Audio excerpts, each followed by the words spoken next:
Welcome to the Clutch Corner. I'm your host, Roy Shepherd, and I'm joined today by the Corner 4, Adam Borai, Cap Guru, the First Lady of 5 Reasons Sports, Allana Tachauer, and tennis superstar, Michael Christian. Yeah. He always gets here right at the buzzer after he plays tennis. But this show is not about us today, guys. We have a very special guest. Some may say that he sailed the ocean blue in 1492. Some of us call him the father time of 5 reasons, but most of us here just call him the boss man. So welcome to the stage, Ethan Jermaine Skolnick.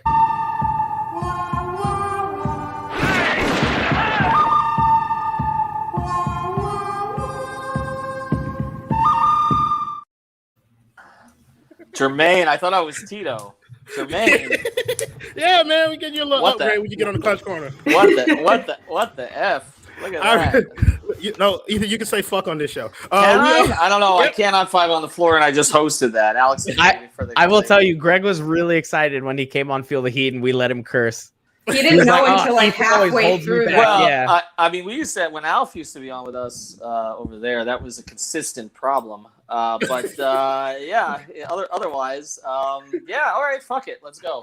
There we go. So welcome to the show, boss man. So I don't know what boats and hoes is, but somebody put that in there. Thanks for joining us on your Oh, hold on, that's my voice in the background. What the hell? You're playing your own pod. Wow, what happens when I'm doing 2 pods at the same time? All right, go ahead. I'm sorry. The boy Ethan trying to give himself more views. Full concentration. You got me. Not a chance. You got to get out of here at 8:30. So, real quick, this is going to be the last time we probably get a chance to talk about the actual basketball play from this season. So I want to get everybody's final thoughts, end of the year recap, what you thought about the whole season in general, playoffs or whatever. Adam, we'll start with you, the Cap Guru.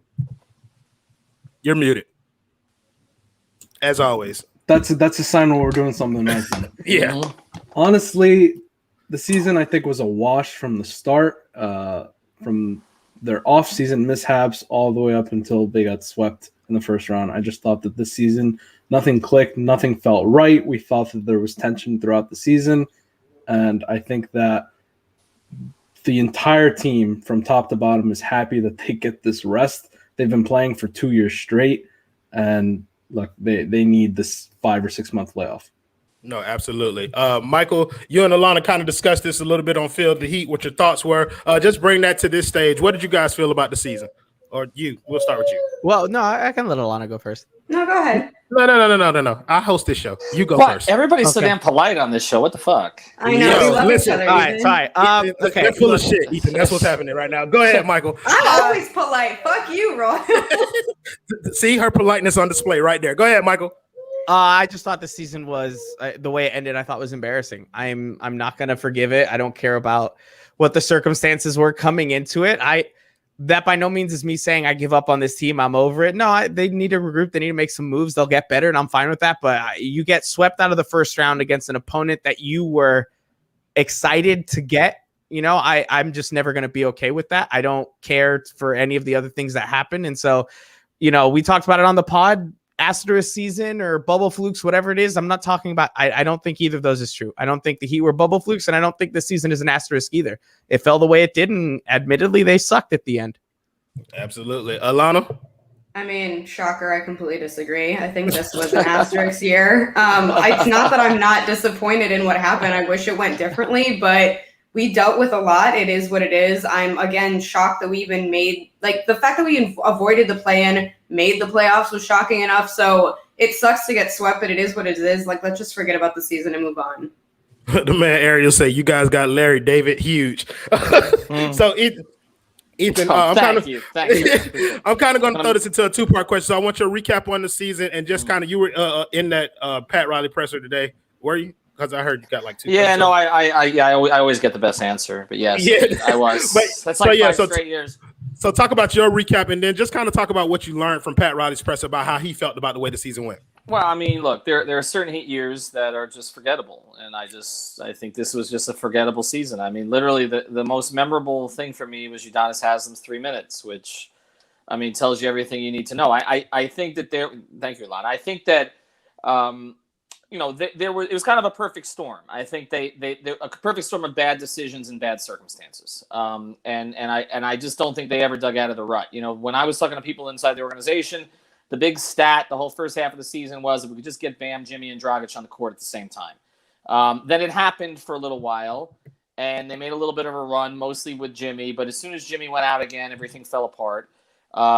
We do know that, they basically got to a situation where, we felt like they had righted it at the end of the year. But I also think that we overestimated that a little bit. I mean, they beat a bad Boston team. That was not a good Boston team that obviously had some dysfunction that we didn't know about at the end of the year without Jaylen Brown for 2 straight games. They beat Charlotte, which was plummeting at the end of the season, and everybody called them fine. They weren't fine. If you're fine, you don't lose to that Atlanta team. And really, that Atlanta loss blew their whole season. I mean, essentially, if you win that game, you're probably the 4 seed. You're playing the Knicks or Atlanta. You may have beaten one of those 2 teams. I hated the Bucks matchup this year. I said it repeatedly. That's why I picked the Bucks in 6 before the series. I didn't think it'd be that bad. And then you would have look what happened to Embiid already. So it's like you might have sort of, if you fluked it last time, you might have fluked your way back to the Eastern Conference Finals, and then probably lost to Milwaukee or Brooklyn. But I just think bad circumstances, bad decisions. Obviously, Harkless and Bradley did not work out. Myers-Leonard did not work out. Precious right now does not look like the right pick. He doesn't even look like an asset. So it was not a good year all around. Now, the Riley presser kind of feeds off of that. He kind of just wanted to move forward today. He's like, what happened. We're moving ahead. He talked a lot about rest, how guys need a rest. I think it's more an emotional and mental rest than a physical rest. He talked about 2 seasons in 1. We were just talking about it on the pod. We're going to do 10 episodes on it. But the one thing we were talking about was I've been told repeatedly, and I was going to report this last night because I didn't know Riley was speaking today. I thought it was tomorrow. But basically, I was told repeatedly that they've essentially decided Jimmy and Bam, and that's it. That's it. Everybody else, you're an asset to us or not an asset.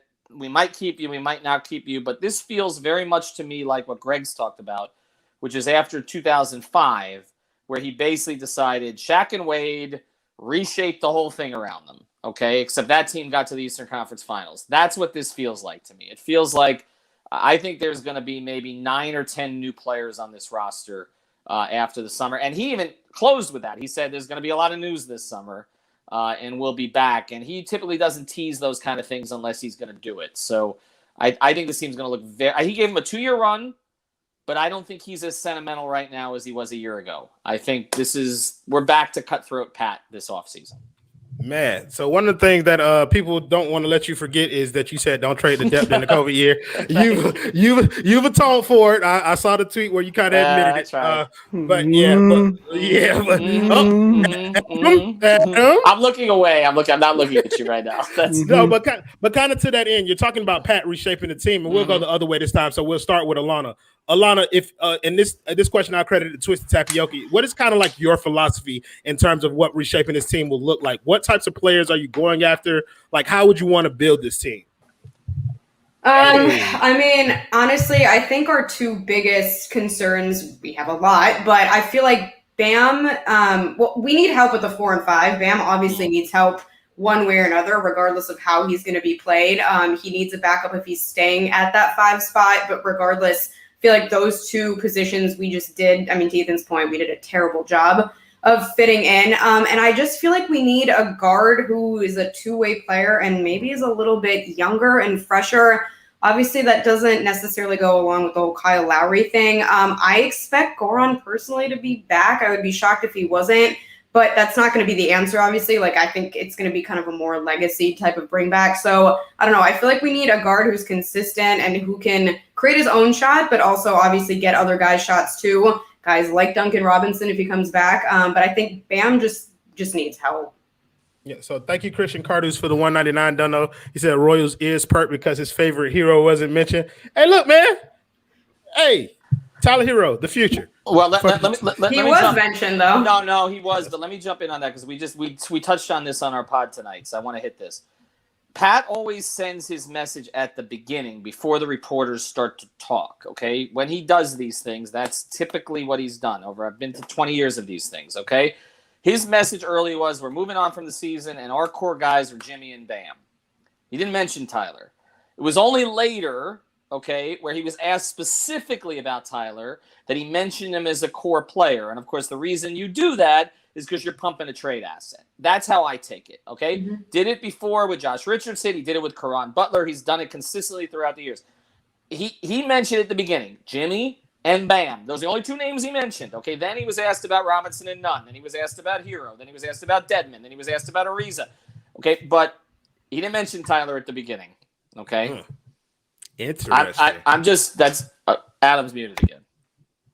He does that. He's still muted. He doesn't know how to work his own microphone. Still muted. Can you hear me now? Yes. Yeah. Yes. Okay, so to touch on what you said, what he always does is he only uses that end of the season presser to pump up the value, to try to pump up their value. Does it every single year to the guy that he usually trades that offseason.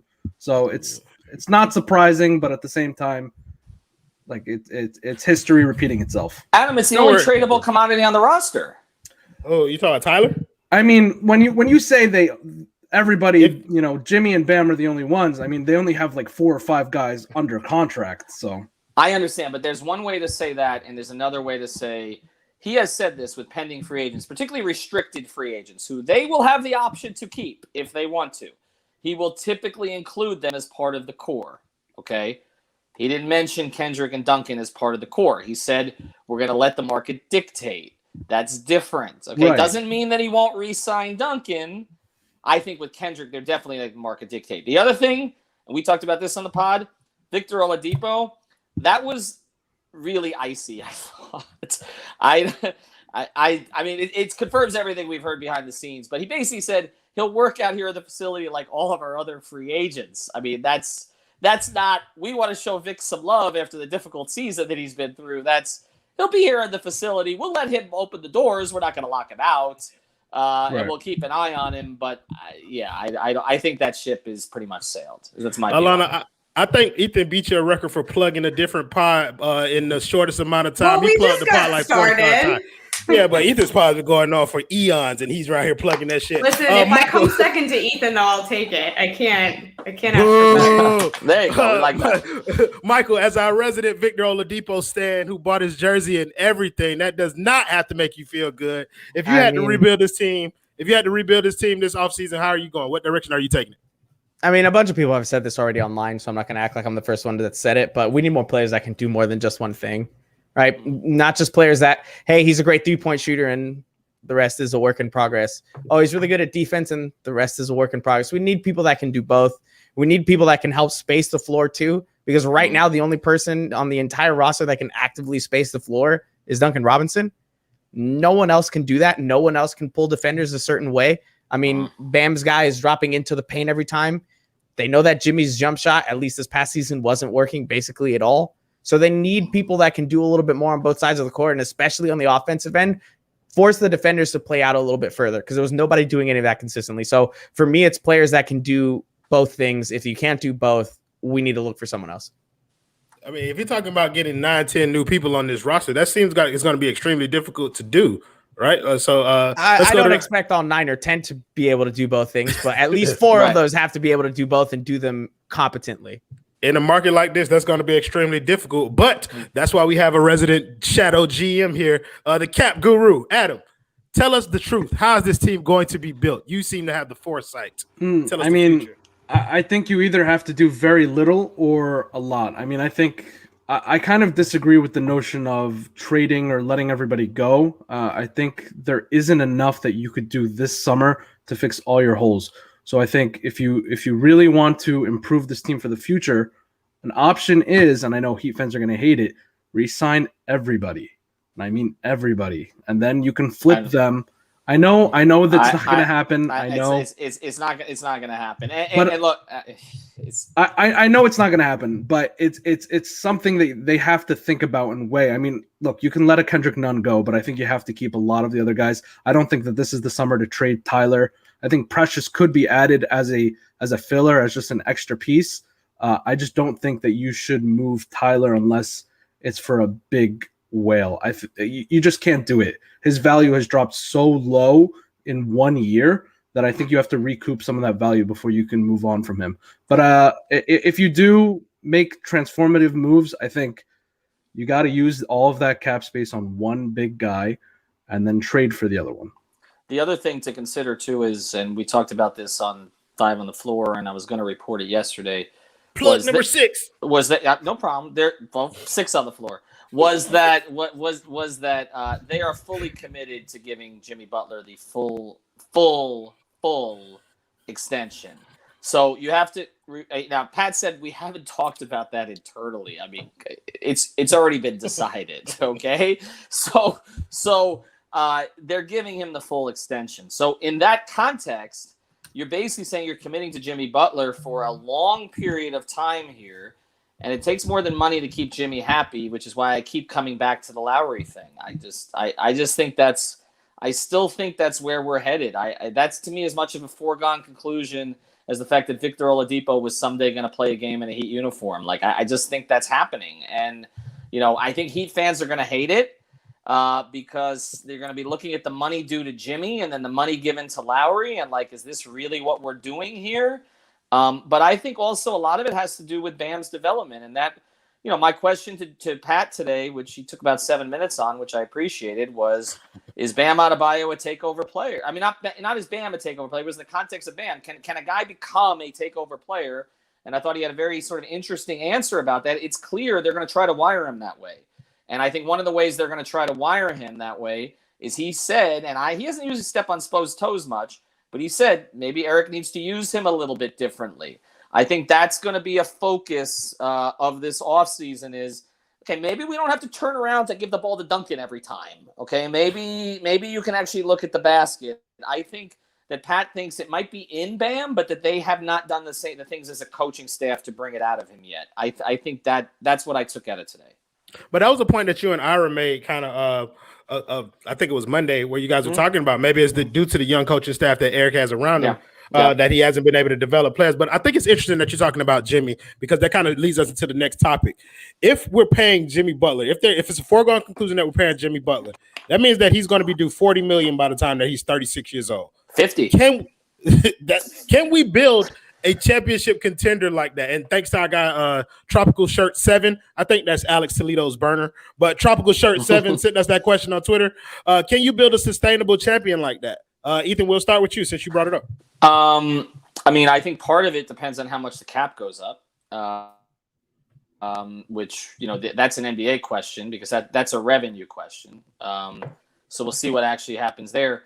But I also think that I think it's a challenge to build around a player like that who's not a shooter in this day and age. I do think that's going to be tough for them. They're going to have to strike gold a couple times too by filling out the roster. Like Pat said today, we don't have a draft pick. It's funny. He's responding to stuff in the media because there was all this stuff that came out about how they have the fewest assets going forward, etc. He's like, we don't have a pick, but we'll come up with 2 players in this draft. So I think there is going to be, a function of can they develop a couple of guys to help. But ultimately, I mean, look, they're going to have to monitor Jimmy going forward. I don't think he's going to play 70 games anymore. Okay, even when we go to 82, and it is going to be tough. I'm caught in between. I say you have to pay Jimmy. You have to pay Jimmy. That's where I'm at.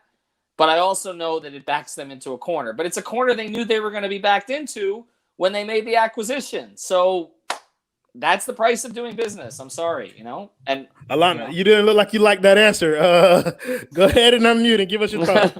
Listen, I love Jimmy, but let's be honest. And again, this is coming off me saying it was a weird year and whatever. He kind of disappeared in the playoffs, and that fact with his age and the fact that, let's be honest, he is somewhat injury prone, and as he gets older, it'll only get worse. I don't know. I think that's a lot. It's a lot of money, and I don't know if it necessarily, I know it's what they expected. So I guess to Ethan's point, they knew that was going to happen, and it's probably not a surprise to them. And I mean, I think Pat Riley has enough kind of forward thinking, to see that. But to me, it's just a lot of money, and it kind of worries me. I don't see how we're going to build up the rest of the roster if that's a done thing.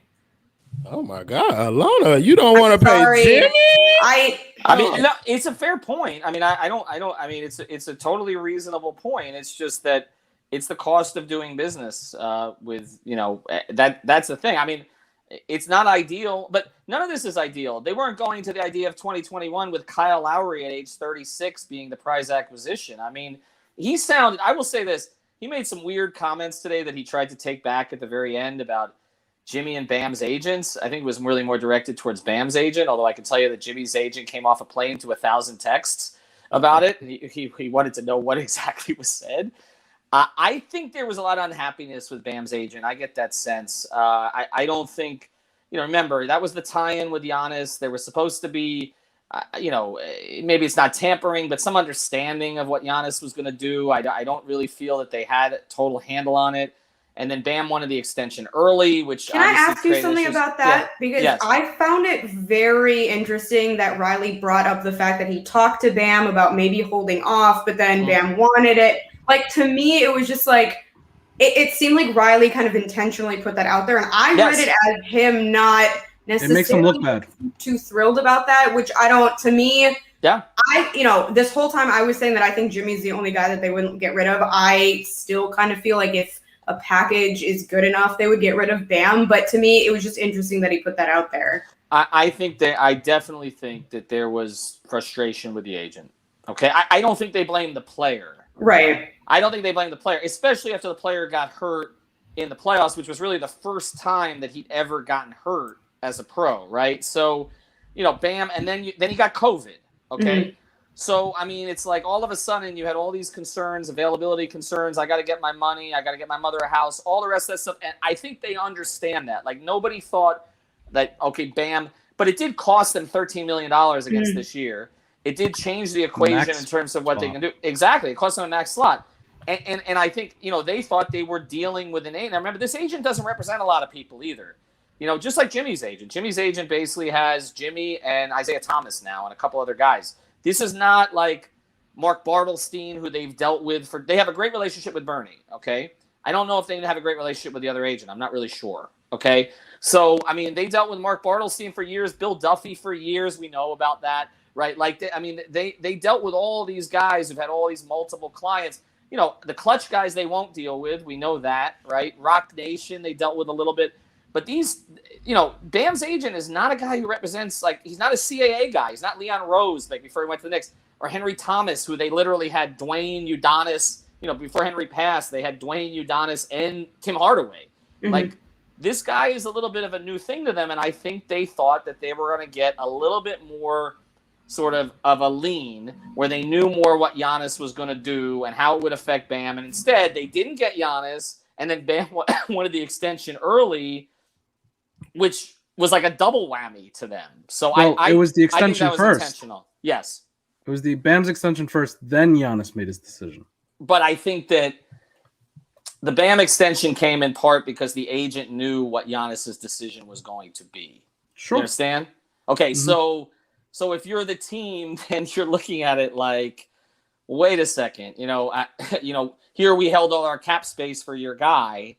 We didn't extend Crowder, regardless of what you think of that decision. We didn't go into years. Your guy was never really an option. And then your other guy wants the extension early. Pat will throw agents under the bus publicly. Okay. He will. He has done that over the years. We know that. I feel like I haven't talked in 30 minutes. Go ahead. So Ethan has 5 minutes left in here. So slander him for filth until he gets out. No Michael, I feel like you haven't talked in a while either. So I want you to jump in here on Jimmy. I don't see how you can not pay him.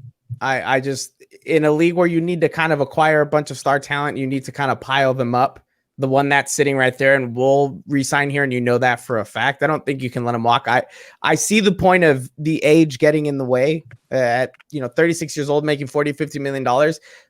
But it's like Ethan was saying, they knew that coming into it, and it would be just such a bad look. And on top of that, if all this time they've been building around Jimmy because of Jimmy's timeline and making sure that was all going, you're just throwing all of that out the window. You're resetting the whole thing. He's the only proven commodity on the roster. Right. We all love Bam, but we don't know what Bam has from an aggressive standpoint offensively. We just haven't seen it yet consistently. Jimmy's the only one that has worked out. In my opinion, you can't let him walk. I see the points about his age. I just don't think it's feasible. Okay, so Ethan, we're going to kind of do what you've been doing to other people and kind of give you a rapid fire thing. Go ahead. Where you just kind of tell me where you see them ending up in terms of being with Miami next year. So, bam. In Miami, they'll try to get some aggression out of him this offseason. I think there's going to be more of a focus on him getting to the basket than there is going to be on him extending his range. I think ultimately the way Eric wants to play, he doesn't want to put another big next to him where Bam's necessarily going to be a stretch guy right away. So I think that's going to be the focus. Okay. Duncan. I do think Duncan will be back. I'm a little less confident about it after today, but I think they will go to him and say, look, this is what we can do, whether it's 3 for 45 or something else along those lines. He has a real comfort level with Spoelstra. He's an Eric favorite, sometimes maybe too much. But I think that they'll say to him, look, other guys have gone to other situations. It hasn't worked out. There's a lot of Heat players that are struggling all around the league right now. Justice, Josh, even Crowder. DJJ. DJJ's not even playing. Not getting any minutes. You're better off here. I think they'll work something out with him. I would say 60% chance that he stays, maybe a little higher. Yes. Tyler. I think Tyler's flipped this offseason. I do. I understand what you're saying, Adam, but I get they're not going to get anything in a trade scenario without him. And if they look at any kind of a sign and trade deal, he's the one piece that could sweeten it. I just don't think he's on the timeline, Jimmy's timeline. And I think to me the biggest thing about it is it's not a secret. Jimmy pumped the Tyler Tuesday thing and all that sort of stuff for the whole first year, and then didn't mention him at a press conference this year. And my understanding of that, it's not that he doesn't like Tyler, but when I talked about focus, it was about getting in the weight room and some of that stuff that they didn't feel he was quite where he was the first year, where he went to Jimmy's house and worked out with him for a week, when they just met each other. I feel like they're okay keeping him. They'd like to develop him. They like him. I don't think he's on the outs with them, but I also think they say, is he going to be one of our 3 best players when we win a championship? And I don't think that they're ultimately going to say that. Man, are they going to have to change the color of the cereal? What's going to happen? They may have to. Oh, no. Listen, to my guy. I know. I knew that was coming. Shit changes. What was the date on that, by the way? That was literally the night of the 37 points. Yeah. Oh, man. So, Area, looks like we have a new member to the board of directors for the agenda. Welcome, Ethan J. Skolnick. Trade Tyler. Goran. I think he's back, but I think it's going to be a little more contentious than we think. Ethan, you're saying 2 different things here. You're saying 9 or 10 new guys, and now you're saying you're going to get your chance to talk, Adam. He got a minute left, so we got to get all this out. There's still going to be 9 or 10 more guys with what I'm saying. I do think Goran is likely back. Likely, I would put it at about 65%, but I think it's mostly because of Jimmy. I think ultimately, I think the organization might be okay with moving on if the contract, but I think that there is going to be a pull here with Jimmy. The only scenario I can see is I still think Dallas is a boss. I know that they didn't want him the last time, but I still think going to play for Luka might make sense. So play for Luka. It's the same thing. Play with Luka, whatever. But I still think that's a possibility there. All right. Trevor. Alan's going to get me on this. 50-50. I don't think Iguodala's gone. So I do think he took my next player. So I think that I think Iguodala goes back to Golden State or retires. But so I think Trevor could fill the Iguodala role maybe. I still think they could bring in a guy like Jay Rich on the cheap to fill the Iguodala role and just plug him into that and not make him a number 1 option now, make him your 7th option. I could see a scenario like that where they could sort of feel they could rehabilitate him. I say with Trevor, it's 50-50. If he asks for more than the minimum, I think he's probably gone. You just made Alana's day by saying bring back Jay Rich. Dwayne Dedman. I miss him so much. Dedman, I would say 60%. I know I'm going to go against that. I think, again, it's if they give him the minimum of 2 years with a guarantee, I think they'll offer that to him. If some other team sort of whispers that he can get more there, then I think he might go. I think they'd like to bring him back, but I don't think they're going to break the bank for him. I think they figure they'll find another guy like that. He was a good fit, but they find those guys. Yeah, so I think you already touched on it a little bit, but just to recap, Kendrick. I think Kendrick's gone. I think Kendrick is going to get a pretty good offer because of this market, and I just don't think they see him as a guy who's a playoff starter, and that's because they didn't. That's the reality. They didn't, right? And then they sort of had to, and then he proved himself to a certain degree, and then in the playoffs, we saw some of the limitations again. I like Kendrick. I think Kendrick needs to go to maybe a team that's not in contention right now. I think he's built up enough good habits now that he could go there and score a lot of points and still be effective for them. But I would say Kendrick, 35% chance he's back. So I'm going to give you 4 names right now. You can just go through them as you see fit. Gabe Vincent, Max Strus, KZ Okpala, Precious Achiuwa. I don't think Gabe is going to be back. The one skill they really liked with him was the shooting, and that has not materialized. Strus, I could see them bringing back in that same kind of situation. I think shooters like that have value. Harder to find those guys maybe than what Gabe Vincent is, I think. Who did you mention? Precious? Yeah. Man, I don't know. I like the pick at the time, but now I don't really understand the logic of it. I mean, you're drafting a guy you can't play with Bam. Until he can play with Bam, I don't really know.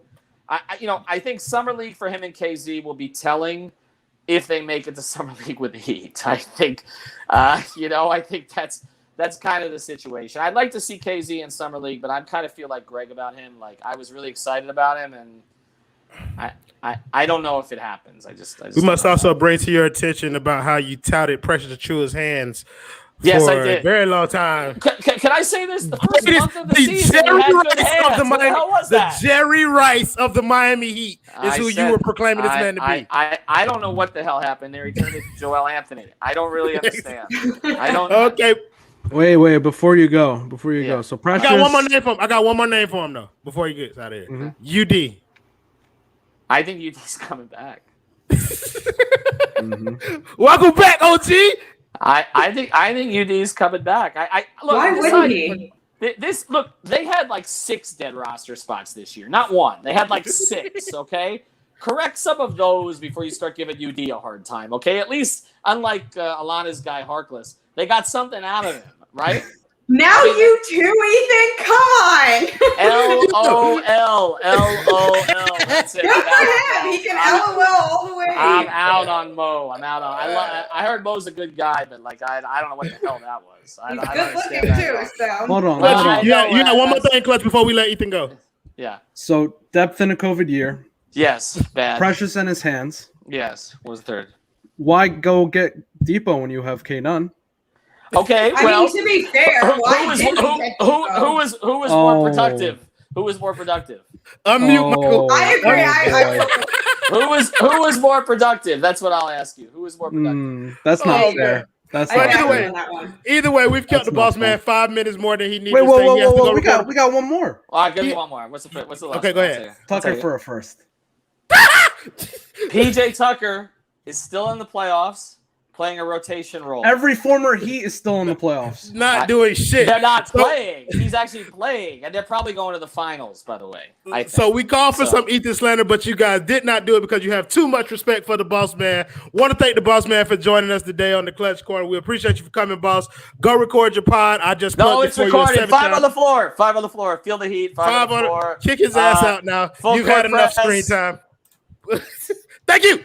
So. Guys, we went through the whole list. We just kicked them out.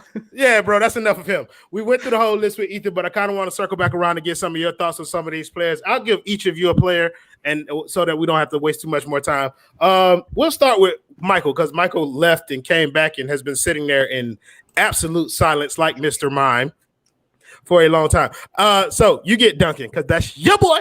I mean, listen. I don't want them to re-sign Duncan and bring him back because it's like, well, we're not going to get anything in return for him, so I guess we'll just sign him. I want them to sign him because he's the only one on the damn team that can shoot a 3-point shot. Like, he's the only one, that can do that consistently. I think Duncan fits well with this team. I think if you can find a way to get other people that can shoot from outside, him paired with Jimmy and Bam makes a lot of sense, considering that neither of those two can shoot from outside. So for me, I think bringing Duncan back is a no-brainer. However, Duncan feels like he has a better chance of winning somewhere else. I mean, I'm not going to blame him for leaving either. And if it's for more money, I mean, you got to get your money when you can, and this is the best time for him. That is absolutely true. Allana, Tyler.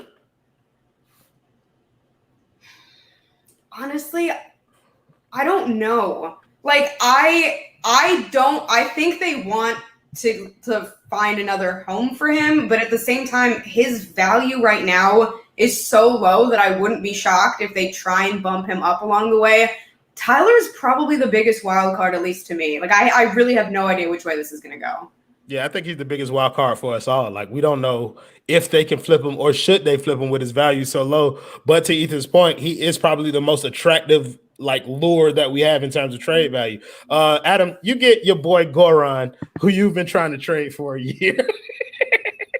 I've been trying to trade him for a year. Yeah, he was gone in your mind.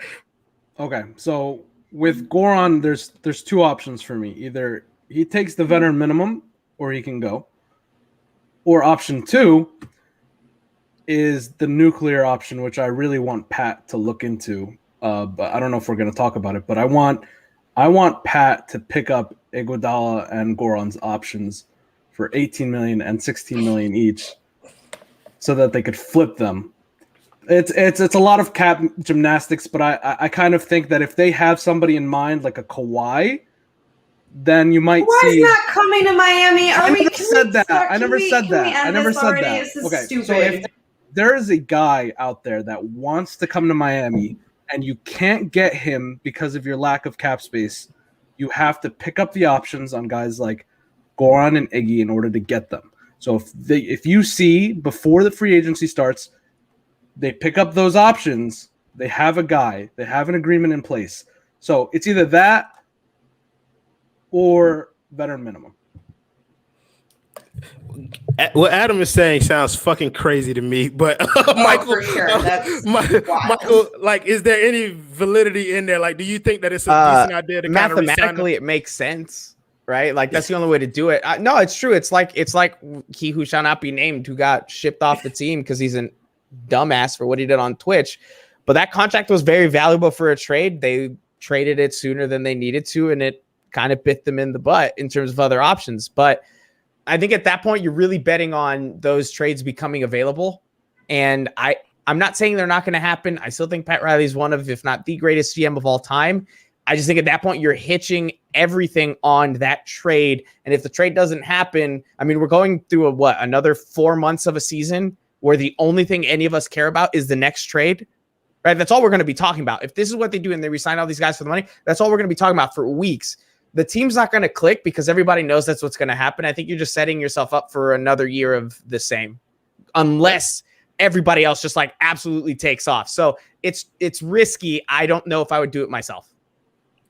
I mean, that's fair. Allana, you seem to be all the way out on the Kawhi thing. Is it because it sounds too much like the Giannis shit? Like, where it's like we're getting our hopes up for a player that we're not going to get? Yeah, I mean, I just don't see that happening. Could it happen? Sure. I mean, there's me. Like, in my head, it's like a 5% chance. I just don't see it happening, and I feel like it's going to turn into one of these narratives that's the only thing people are talking about, and they're not going to be happy with anything else. It's like every time I feel like fans just get locked in on one guy, and then even if we end up making like 2 or 3 smaller deals that actually turn out to be really great, fans are so disappointed by this narrative that they like concocted in their own head, and I just don't want it to happen again. But I feel like it's not even just Kawhi. It's Kawhi, it's Dame, it's Bradley Beal, it's literally everyone. Okay, but out of all of them, like, and I don't think anyone's actually talking about Dame seriously. I think a lot of jersey swaps. Think Kawhi is gonna come. I just don't think that's gonna happen. So I don't want to spend like. I'll go a step further. All these people that are hoping for the Mavs to win, that might just draw Kawhi to the Knicks. You know what I mean? Like, it's every so likely chance that he could go to the Knicks with Kyle Lowry, by the way, because they have 2 max spots. That is just as likely as either of them. I actually don't know if I see him leaving LA. I feel like he's just going to demand a lot of things to change over there, and he's going to stay put. That's what I'm assuming. Man, if Kawhi was in Miami, if Kawhi was in Miami, I give him a day off every other night. I don't care. Do whatever the hell you want. With Michael. Yeah, that really fits the culture, Michael, not playing. Yeah, you can play every 4th game for all I give a shit. I don't care. I don't care. I'll see you in the playoffs. But no, if Kawhi and Kyle Lowry decide to team up in New York, I think I'd blow my goddamn brains out. Like, so we're going to get back to these players. We're on Trevor now, and I think we were on Michael. So, Michael, what do you see for us doing with Trevor? Oh man, listen, those layups have really scarred me. I can't stand him driving to the basket with those freaking acrobatic ass layups. But Trevor worked out really well. As much as a bunch of us thought it wasn't going to work, it did work. I think coming off the bench, he makes a lot of sense. I think Ethan was the one that mentioned it though. If he's not veteran minimum, I'm out. Like I'm just not. I don't think I'm going to pay him much of anything that matters because I want to save some money for a guy like Victor Oladipo who comes back in November. I don't know. Michael, he's never playing for Stop us it. again. Stop it. If you like sit with it until then, it'll feel better. Nope. It'll give you months to work up to that disappointment. You know, I pray over that jersey every night and say, I hope this happens again. You get that motherfucker 3 Hail Marys before you go to bed. No. I took the guest closet. I put the jersey up with some candles, and I'm like, made a shrine. Depot. All praises to the Naja boy. Okay, go ahead. You got it. Okay, for those of you who don't know, y'all should be watching Fire Force. Allana, you get Iggy. I think we're all in the same boat with this motherfucker here.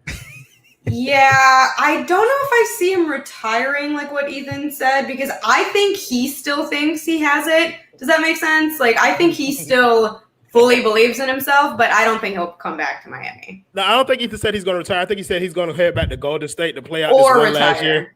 Yeah, or retire. Well, I'm with either one of those options. I don't want to see him back on this team. Adam, Dwayne Dedman. Oh, I think he's coming back. For what, though? I think it's a little more than the minimum. I actually think he gets a little bit of cap space, but I don't think more than like $4 million, because Miami was the only team that really took a chance on him. If you think about it, really took a chance on him. I mean, he was in street clothes for an entire year, so I think he's going to be back. It makes too much sense. He even said it in the end of the press conference or press whatever that he had. It was a great fit. He felt that he didn't even learn all the plays that Miami had. So I think it's a great fit, and he's going to come back. And wouldn't we have to use like the biannual exception this year anyway? Isn't that about $4 million? Well, I mean, there's a few different things that they could use, but yeah, that's one of them. Okay. So yeah, Michael, we're back to you. Kendrick. I said it. I think I said it last episode. I don't think they're going to re-sign him. I think what happened in the playoffs sucked to watch it happen again. You had a lot of hope for him. He's still an up and down player, though he was one of your more consistent players, but the whole team was up and down. I just don't think financially it makes sense. I think he can get more somewhere else and more playing time, which good for him. Go do that somewhere else. I don't think there's a spot for him on this roster. Somebody said, what about the Miami Grill MVP? They talk about Nemanja be elite, so we didn't put that on there. Alana, what do you think Belly falls into the plans for next year?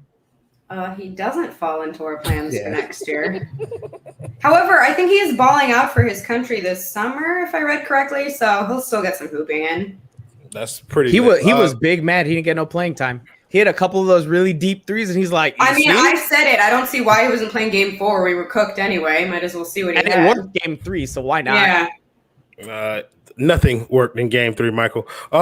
Adam, Kendrick, no, we already talked about Belly what? did. It was already a blowout. Gabe. It was Belly versus the 15th guy on the roster for the Bucks.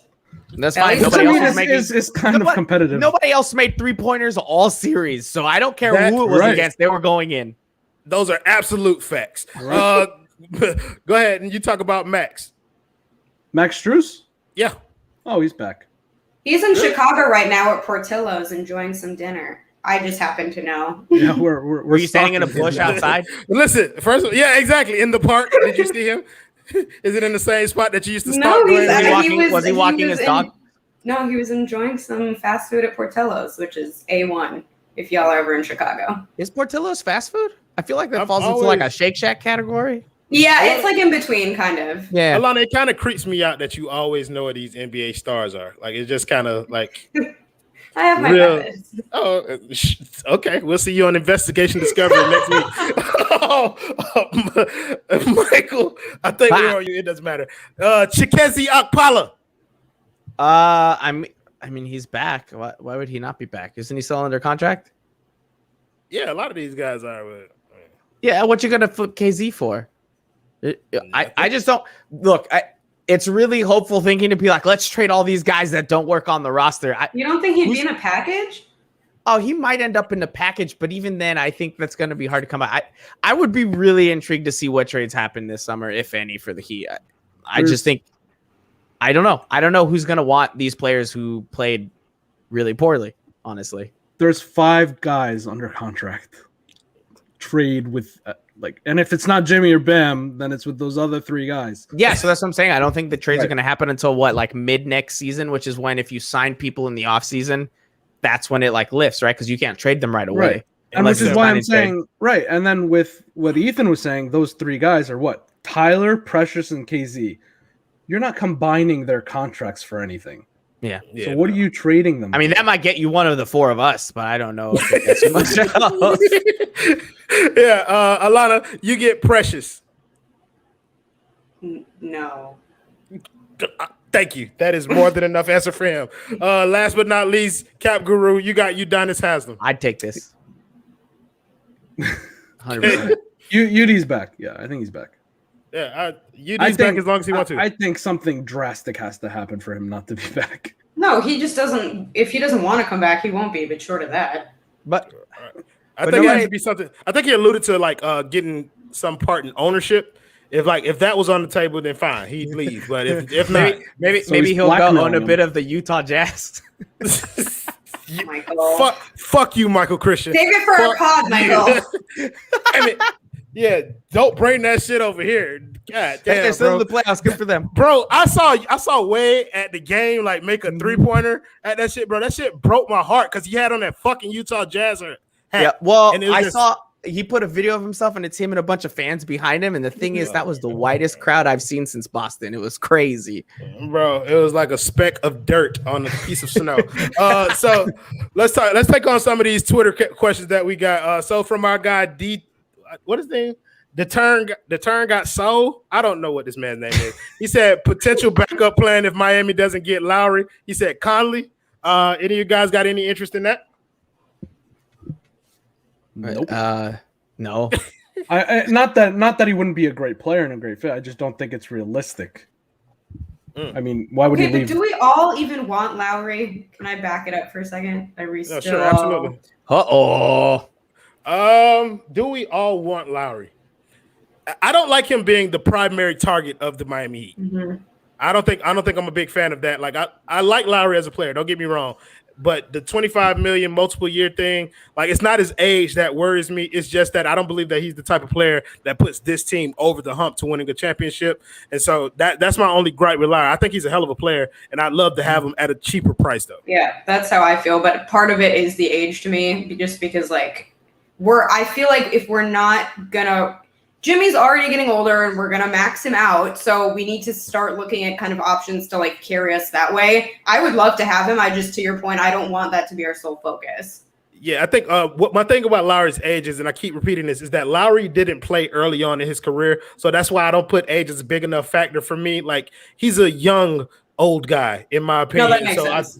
So I think 2 years, he still can play some pretty solid basketball for us. So we got this next question from our guy, Ariel Latias. He said, any interest in CP3, given that he's expected to turn down his $44 million player option in search of the most? No way. I don't know if he's going to return to Phoenix, but he'll go to somewhere else that pays him a good amount. I don't think. Why it'll be would here. Phoenix, who doesn't get any free agents, let him walk? Yeah, that's crazy. No shot. He's looking for what are they going to offer? years? $50 million then? No, it said that he million. was looking for $33 million for over 3 years for $100 million. So I mean, look, Phoenix, you don't get anybody, so you got to keep him. That's a lot for CP3. Absolutely, that's a lot of money. It's with CP3, my argument is different than Lowry because CP3 is old. But what do you have? If you're sitting down, if you're Phoenix and you're sitting down Chris Paul's reps, what do you have against him other than his age? You were you were the 2 seed.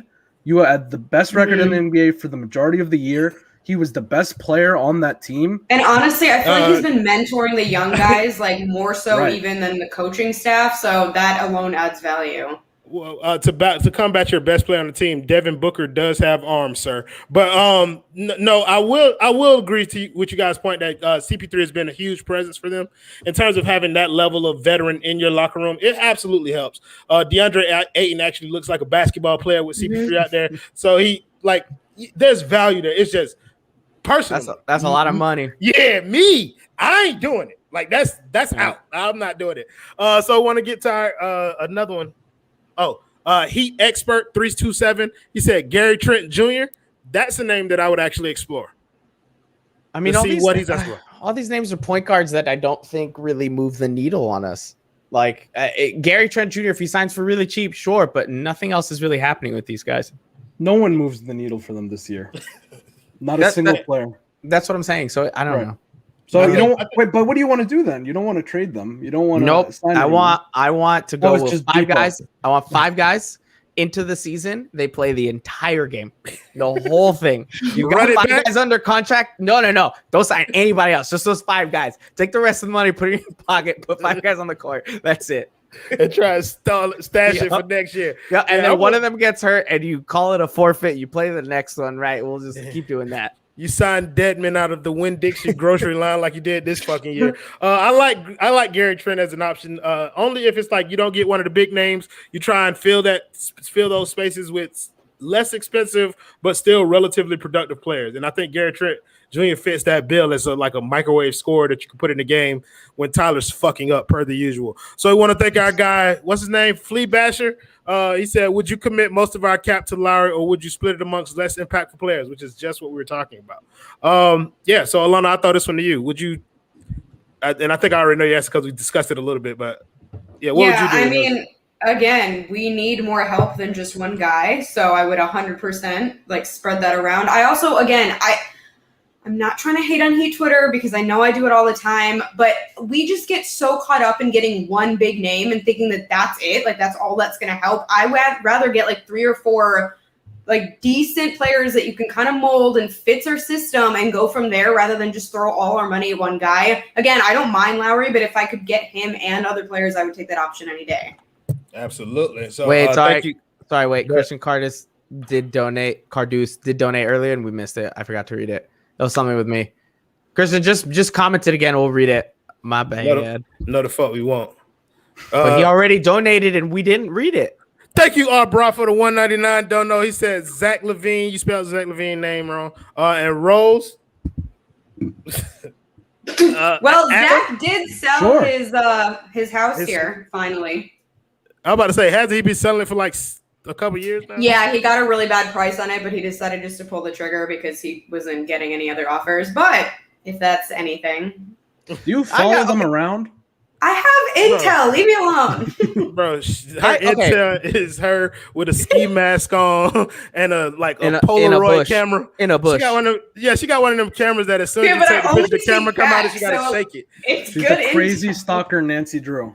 Yeah, absolutely, bro. So, okay, here's something I think we should address, right? It's not the offseason yet, right? Like, technically, because the season is still going on, just not for the Heat. My thing would be, do people actually want to come play for the Heat? I'm not saying that they don't. No. But I think it needs to be They don't every year. That's a good question. No, okay. Someone's being super negative about it, and I don't know it's what true. I've had this conversation with non-Heat fans, and they think it's laughable that every year Heat fans think we're gonna get like the big name, and every year we don't. That's what I'm saying. Like we throw out all these names. Like, does Lowry even want to come down here? Nope. What does Zach Levine want to come down here? Like, barring us giving them the best contract, does the team still have that pull? That's what I'm asking. I mean, look, considering that 2 years ago that we were able to trade for Jimmy Butler, who wanted to be here, like there is some validity that some players want to be here. Like most of them probably don't want to come do the work, but I agree with what you said. I get what you're saying. Like I don't know if Miami is as attractive a destination as it and Jimmy was a very different scenario where every situation went south. Literally every situation. Well, no, and also you had Wade helping with that. Okay, heavily. But then you have to make a decision. It's either like some of these guys want to come to Miami because they inherently want to, or the money makes them want to come to Miami. Right. That no state tax shit is a big thing. Mm-hmm. Well, not just that. I'm saying you just have to overpay to get these guys, which is why you save up this cap space. So, I mean, a guy like Kyle Lowry, if he says he wants to go to Miami, you don't turn that down. Sure. Yeah, you're not going to turn him down if he says he wants to be down here. I'm just not as confident as the rest of the internet that Kyle Lowry really wants to be down here because you got to kind of think of it. Are the chances really that much higher for them to win championships down here? And a guy like Kyle Lowry, How important that is to him, I'm not sure. I mean, he won one, right? So maybe now he's just in it for the money. Obviously, he's going to say he wants to win, but we don't know for sure. I just don't know if the Heat still have that same pull that I think started back when LeBron came down. You have that one big pull, and everything after that is like, we're going to get the whale. We're going to get the whale. And the whales have been far and few between outside of Jimmy, which I would really call Jimmy a huge outlier in that scenario. So that's what I'm saying. To be fair, the Heat sort of shot themselves in the foot in between the LeBron era and the Jimmy era because they signed guys to 4-year deals. And then that summer, which was, I think it was 2016 or 17, the one where everybody was a free agent, they sort of locked themselves out from that market. So we don't really know. They also did because they missed out on the guys they wanted, like a Gordon Hayward, who they put up friggin' posters for. Right. But it was their mistake where they signed Dion, JJ, Hassan.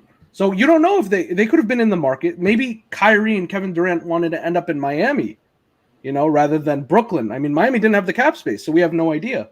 Sure, I would be shocked if that was true.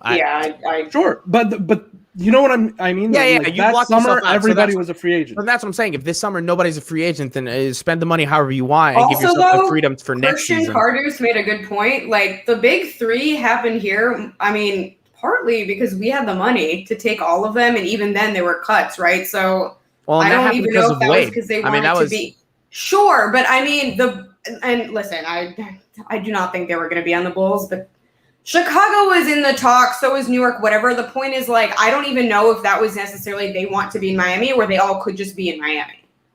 Well, I think that's kind of like another part of it too is the super team thing where all of them kind of flock to the same team, whichever team has the cap space to accommodate big name stars, and they try and pair up and go there together. So you get the Brooklyns of the world, you get AD over there in LA, and that may be one of the issues in Miami. I still think Miami is attractive for different reasons, but to Michael's point, it may not be as attractive as some Heat fans have led themselves to believe in recent years. So I want to throw this to you, Adam. Our guy _VI98 said Norman Powell. Is that a name that you're interested in? No, don't look at any guys that were just traded a few months ago because there's no reason for their team to let them go. That's a fair enough option right there. In the Bradley Beal saga, just to kind of wrap this up, if he asks for a trade, the only way that he gets here, and I think Ariel made this point, is Bradley Beal would have to specifically ask to come to Miami to get him here, right? Like there's no other way. Miami. Only Miami. Okay, so kill that with fire. If he does not act specifically to come to Miami, then that's not what's going to happen. You know what? I'll say this. There is a better chance he signs a Supermax this summer than to come to Miami. Like an extension, whatever it may be. Money talk and bullshit walks, Adam Borai. So I think we've been going for about an hour, which is good runtime for us. So thanks to our guy Ethan for coming on. Let's pay some of these bills, and we'll start with Vertigear, and my man Michael Christian is going to take the lead on that one. Yo, I'm sitting in this comfy ass chair. Look at that beautiful pillow back there. My ass always feels great sitting in this thing all day long. I know most of you are sitting at home all day long watching people like us, maybe Twitch streamers. Maybe you're just staring at your computer screen for work, not actually doing work as many others do. This chair is the best place to do that, honestly. So go get yourself a Vertigear. There's a link in the description. And if you buy more Vertigear chairs, we can help out the people that sit on wooden stools like Gad and Ariel. I mean, they really need the help, guys. So buy some chairs, if for nothing more other than just Gad and Ariel. Fabuloso. Adam Borai, you pay Manscaped. What can I say about Manscaped? It's a phenomenal product. I personally use their ball toner. I'm not gonna lie, I've never used the ball toner, but I think that Manscaped is a phenomenal product. I've never done this before, so thank you, Royal, for doing it, and thank you for deleting all of the words from our. Thank you, I really appreciate that. I know this by heart now. That's a good point. That's a good point. Yo, somebody doesn't clip that laugh. Damn. I thought I was muted. You can do Manscaped then. Of course I can do Manscaped. I can do the fucking but it's hilarious to watch you squirm. So I have no idea. Right, so make sure you check out manscaped.com. Use the promo code 5RSN. That's the number 5RSN for 20% off of your order and free shipping. Make sure you check out the Lawnmower 3.0, which is the one that we've been using, but they also came out with the Lawnmower 4.0. They have ball deodorant, ball toner. You get boxers. You get a nice little travel bag for it all. We got cool Manscaped shirts, bro. They are fucking dope. Your balls will thank you. That's all you really had to say, Adam, is your balls what he said. What he said. Yeah. There we go, Adam. Great promo. Allana Tachauer, you can play therapist preferred. Oh, well, okay. I should have brought my gummies out because I have the green apple one. Oh, look, Royal Rolls got me. CBD gummies, THC free. It is made by physical therapists. They're great products. They have ointments. They have gummies. They have a bunch of stuff to help you. So just go get some. There's a 20% off code, I think, that Royal can help me with. Listen, so who is deleting shit off of the rundown? Okay, I only do Manscaped. I should stick to what I'm good at. Hold on. I know my strengths. Time out. You didn't even Your delete balls will it thank for her. you, okay? You only That's deleted all it for I me. gotta say. Yeah, because you suck. I wanted Alana to get hers right. I actually even updated it so that she'd be able to see. But yeah, they look at Ariel T. That boy has been paying bills all year. They are third-party lab tested, verified, 100% THC premium CBD products. So if you got drug tests or something, this won't come up positive for you. But yeah, they sell sports cream. They are physical therapists, Alana. It was founded in 2019 by physical therapists to optimize performance. But yes, when you go to their website, therapistpreferred.com, make sure you use the promo code 5REASONS. That's the number 5 reasons. For a limited time only, you're going to get 25% off your order plus free shipping. So we got anybody else to pay? Nope, I think we paid all. Oh, wait, Adam, if people want to get involved with the Clutch Corner, please tell them how. DM us on our Twitter at the Clutch Corner, or I mean, to be honest, you could DM any of us. We all see each other's stuff anyway, so just DM one of us. We'll get back to you. DMs? That's news to me. Let me read y'all's DMs. Relax. I think Adam just offered y'all's DMs up. I was going to say, let's see what stuff you guys get. I wouldn't mind seeing Adam and Michael DMs, but your DMs, I'm good. I don't want to see none of that. Oh. There's nothing interesting in my DMs. It's just all the threads were already in. So it's boring as hell. So we do all see our own stuff. Yeah. Jose Sanchez, thank you for the $4.99. Don't know. He said Zach LaVine or John Collins. John Collins. I am manifesting John Collins. Alana? Yeah, I mean, I like LaVine. Wait. Alana doesn't want to add anybody to the team. She's out. She's out. Oh, are you speaking for me, Michael? That's a cute game to play. I regret everything that just happened. Bye, guys. Alana, did you speak for Michael when you just said that we was? Oh yeah, I'm his manager, but I'm helping him. I'm getting you to a show. That's positive speaking. Oh, okay. So only positive speaking for Alana. Yes. Alana is right all the time, so I can speak for Alana when I say stuff like that. Mm-hmm. Oh, okay. Zach LaVine or John Collins? You're not always right, by the way. Michael gave you the work on that damn field. I'm sorry. I put that in our private text, and you didn't respond to me, so I felt like I had to say it. Oh, I did. I disliked it. Don't worry. That's my response when I don't give a fuck. I just dislike. So that's what you got from me. I don't know. I'm not accustomed to that. We usually are very friendly to each other in that chat, but you didn't pick it. Are we? I guess John Collins, because we wanted him before, and I still think he'd fit, but it kind of depends on who else is left on the team. Oh, okay. Well, that's fair. I think John Collins is the better fit, too. More than Zach LaVine? No, I like Zach LaVine because you've convinced me to like him, but I think that he would be a great fit on this team, but I just think John Collins can score, and he can help us in the rebounding department a little bit. I only said John Collins because he was the one that's available. But your preference is Zach LaVine. Oh my God! If you have an option, if you have two options, Zach LaVine or God, I'm taking Zach LaVine. Kidding. Zach LaVine or John Collins, I'm taking Zach LaVine. Sacrilege. Anyways, thank you guys in the comments. I'm not going to do the post-game thing because this is a different show. But thank you guys, you zeros and ones, for making the show more fun. Thank you for commenting. Y'all didn't give us as much money as you usually do. Tighten up. You're watching the playoffs. Come on, you can't blame them. They're not watching the playoffs. They're watching this show, which is amazing. Thank you, Adam Borai. Thank you, Michael Christian. Thank you, the First Lady of Fire Sports, Allana Tachauer, and to the boss man, Ethan J. Skolnick himself, for joining us tonight. And thank you guys. I thank y'all already, but I'm going to thank y'all again because y'all are the most important people here. We'll see y'all next time. Play the video, Adam.